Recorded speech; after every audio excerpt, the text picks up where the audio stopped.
So this photo may not seem the most glamorous way to start our tour of Canterbury Cathedral, but I think it's still important for a couple of reasons. Number one, we can of course see that great west window that we will look at when we go inside in a minute. But all the scaffolding is there because the building is being cleaned and maintained. These are important, and these are ancient buildings. They need maintenance. The only way to do it is to put up that scaffolding. So that's not uncommon to see all this work going on. It's also a great way to train a new generation of masons. Before we go inside, let's take a look at these two contemporary statues of Queen Elizabeth II and her husband, Prince Philip. Sometimes I think it's too easy to think of the British monarchy as people that are on the cover of People magazine and we're reading about the latest scandal or the latest family disagreement. But we need to remember that the sovereign holds the title Defender of the Faith and Supreme Governor of the Church of England. Therefore, it is appropriate that at the west entry to Canterbury Cathedral, we have this sculpture of Queen Elizabeth. So here we are looking at the west window from the inside, where of course it comes alive.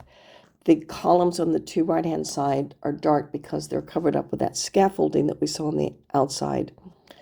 So much of the stained glass that you will see in English cathedrals is either Victorian or later, but Canterbury is fortunate that it has a lot of true medieval glass, and this is in fact from the Middle Ages. So turning around from the west window and looking east, we're looking at the entrance to the crossing area. This gives us an opportunity to see the beautiful vaulting at the top, to see those long, tall, perpendicular columns on either side, and then an arch in the center that takes us into the east end. Between the arch, we see another insert that is called a strainer arch. This was put in 1495 to keep everything stable. Also, you'll see some stands there. There was going to be a concert this night at Canterbury, so they were preparing for it. Now, this is a bit of fun. Look on the bottom left and you'll see the pulpit.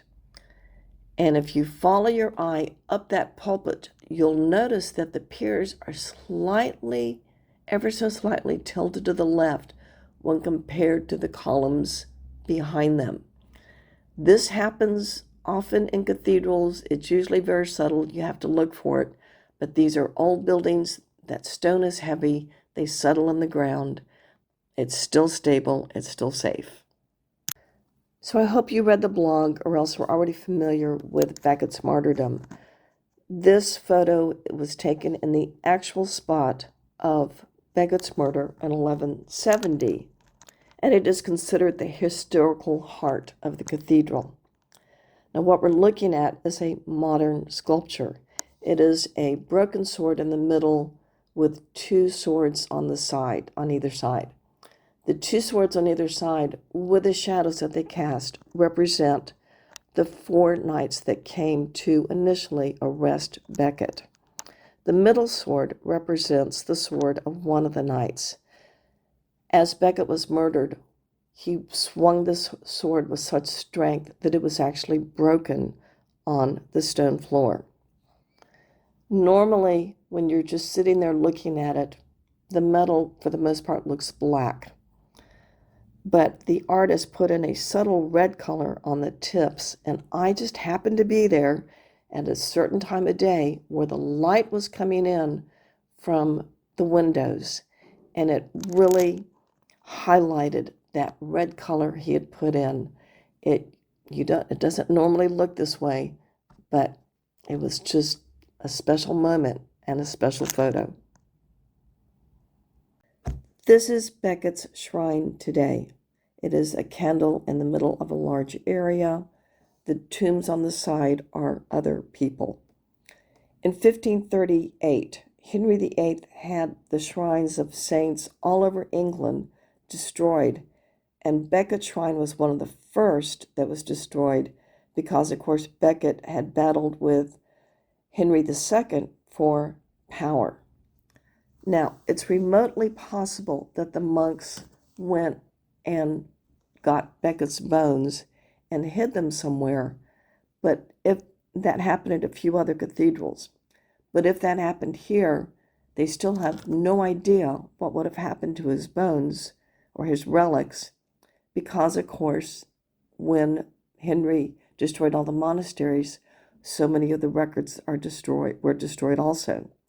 So we're left with this one candle and this large area to honor Becket. Before we leave Becket, let's take a look at this stained glass window. We're looking at a circular shape divided into 4 sections. We're going to start on the left-hand side in the middle one. Somebody has become ill, and back in the early Middle Ages, the monks were the ones who provided medical care to the people. So we go to the top window, the top section, and this is where the monks have come in for consultation. They're discussing how they're going to treat him. Let's go to the right in the middle, and this is where they're actually decided to treat him by making his nose bleed. You can see the stream of blood coming down. And we go to the very bottom section, and our ill person is now healed. He's giving thanks to everybody.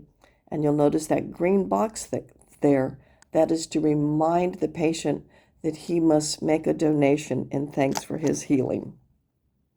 We're looking at a stained glass window that, of course, is modern, and some of the characters look like something you would see in a Disney movie. Well, the window has an interesting story.